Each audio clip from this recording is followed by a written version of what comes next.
Yun! Sapsap mga boss. Yun mga boss, ito.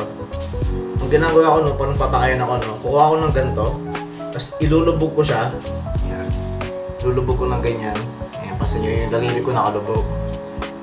Ang purpose ng mga boss, kaya natin nilulubog para hindi sila hihigop ng hangin. Kasi pag nakahigop sila ng hangin, habang nakain sila, mataas chance magkaroon sila ng SBD or swing bladder disease. Kaya mas maganda talaga kung nilulubog yung pagkain. Ayan. Yan yung daliri ko, nilulubog ko. Pwede rin naman ibabad nyo muna sa tubig, no? Pero ako ganito na, diretso na. Okay lang din naman. Tsaka maliliit lang naman to. Okay na ganyan lang. Yung mga boss, nilulubog ko yung daliri ko. Ayan. Handpad sila. Tapos basta nyo, no, hindi sila natakot sa akin. Kasi lagi ko nung ginagawa yan. Napupunta sila sa daliri ko. Alam na nila, saka nakatulong mga boss. Yun lang. Ayos. Yun mga boss, ito Optima water conditioner para sa malinis sa tubig tsaka maraming beneficial bacteria.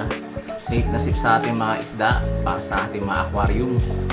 Sa Yellow Basket mga boss.